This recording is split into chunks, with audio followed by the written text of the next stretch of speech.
बायको आहे मी तुझी, मोलकरीन नाही रे. या घरासाठी सगळ्यांसाठी झटते, पण तुझ्या नजरेत माझी किंमत काहीच नाही रे. बायको आहे मी तुझी, मोलकरीन नाही रे.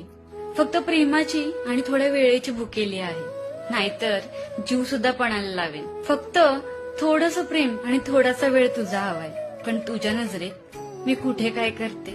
बायको आहे मी तुझी, मोलकरीन नाही. सगळं करते घरातल्यांसाठी, मुलांसाठी, तुझ्यासाठी, पण तुझी वागणूक मात्र खूपच वेगळी आहे रे. तुला फक्त बायको आठवते ते शारीरिक सुखासाठी. तुला फक्त बायको आठवते तुझा जेवणाचा डब्बा करून देण्यासाठी. तुला फक्त बायको आठवते घरातली सगळी कामं आणि नातेवाईकांना सांभाळण्यासाठी. प्रत्येक नातं मी जपते, पण आपल्यातल्या नातंच काय रे. थोडंसं रेस्पेक्ट देऊन बोललास तर कुठे काय बिघडणार आहे रे. पण तुझ्यासाठी माझी किंमत शून्यच आहे रे. बायको आहे रे मी तुझी, मोलकरीन नाही रे.